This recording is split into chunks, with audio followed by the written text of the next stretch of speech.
Saudari dan saudari yang terkasih, saya mengenal seorang anak, sebut saja Yanto. Yanto itu anak muda tapi nakal, malas, suka marah-marah, suka menyendiri. Masa depannya nggak jelas. Tapi untung dia mempunyai orang tua yang sangat rajin mendoakan anaknya, yang sangat yakin bahwa Allah pun mau memakai setiap manusia, kendati dia nakal, kendati dia malas, kendati dia susah. Yakin. Maka mereka mempercayakan anaknya kepada Tuhan.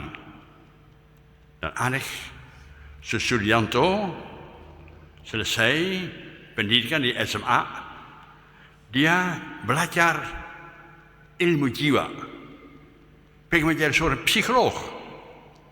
Seorang heran, mengapa kau Yanto itu yang nakal, yang malas itu kau mau menjadi seorang ahli ilmu jiwa?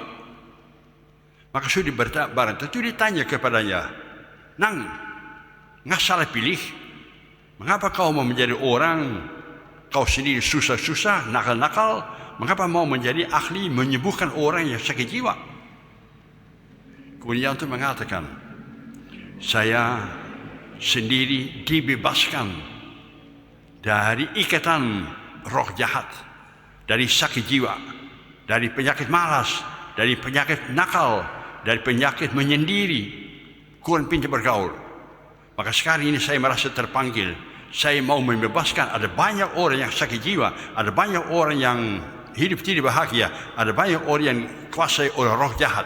Saya mau membebaskan mereka dengan bantuan dari Allah, dengan bantuan dari Roh Kudus. Katanya, Allah sendiri, Allah Yesus sendiri, Allah Roh Kudus yang menyuruh saya demikian. Saya berani berbuat demikian karena saya terlebih dahulu mengalami bahwa Roh Allah itu membebaskan saya. Dari pengalaman ini saya mempunyai keberanian untuk mewartakan, menyembuhkan orang-orang lain. Luar biasa. Dan Yanto itu belajar dengan baik-baik dan dia menjadi seorang psikolog yang terkenal. Terkenal karena dia mencintai pasien-pasien yang datang kepadanya. Dia dapat merasakan penderitaan mereka karena dia telah terlebih dulu merasakan demikian. Tuhan membebaskan saya, maka saya bersama Tuhan memberi kesaksian bahwa dengan bantuan Roh Kudus orang lain juga bisa mengalahkan roh jahat. Nah, hal semacam ini juga dialami oleh Paulus. Kita tahu si Paulus dulu nakal.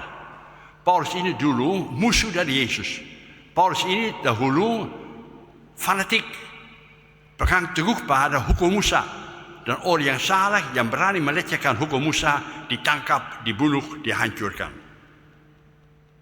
Tapi Paulus itu di tengah jalan kehidupannya disergap oleh Tuhan.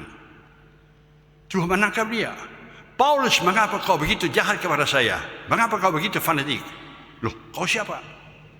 Aku Tuhan yang mencintai kamu. Aku pengen memakai kamu untuk membebaskan orang-orang lain dari fanatisme, dari kuasa hukum. Paulus ini tersungkur ke tanah. Bingung, tidak tahu jalan yang harus ditempuh. Tapi dia mengalami kasih Allah gratis. Dia yang jahat, dia yang musuh sama Yesus, kau justru dicintai, diselamatkan oleh Yesus. Itu membekas dalam hatinya. Saya dicintai oleh Tuhan. Walaupun jasanya saya nol, nggak ada apa-apa, salah saya. Tapi Tuhan menyelamatkan saya. Dan itu menjadi pokok pewartaannya. Bahwa kita mempunyai Tuhan yang mencintai kita, kendati kita tak pantas dicintai. Dan Paulus itu dengan semangat yang berkobar-kobar, tidak bisa ditahan oleh apapun juga. Dia datang kemana-mana saja, menyampaikan Injil, kabar gembira, cinta Allah kepada kita manusia. Dan Paulus itu mengalami banyak kesulitan.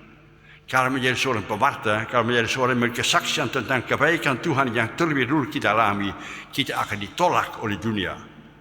Penjara menjadi sahabat dari Paulus. Dilempari dengan batu, macam susah. Dia datang ke Eropa. Untung ada seorang nyonya namanya Lydia yang mau mendengarkan dia. menerima dia di dalam rumahnya, dan demikian kabar gembira, pembebasan atas nama Allah sampai kepada Eropa, sampai kepada benua yang baru. Sekarang kita, mudah-mudahan kita juga sudah punya pengalaman bahwa Allah itu mencintai kita. Nah, kalau kita mempunyai pengalaman bahwa Allah itu mencintai kita, jangan disimpan untuk dirimu sendiri.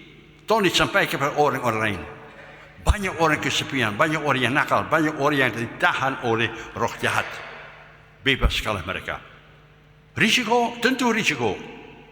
Tapi Allah berjanji, roh Allah, roh cinta akan mendampingi kamu. Maka kita berani mengambil risiko menjadi misionaris, menjadi seorang pewarta Injil kepada sesama manusia yang masih seringkali terbelenggu oleh kejahatan, oleh kemalasan, oleh kenakalan. Semoga saja kita berani menjadi seorang misionaris, sampaikan kabar gembira pembebasan dari Allah itu kepada sesama yang kita jumpai. Semoga demikian.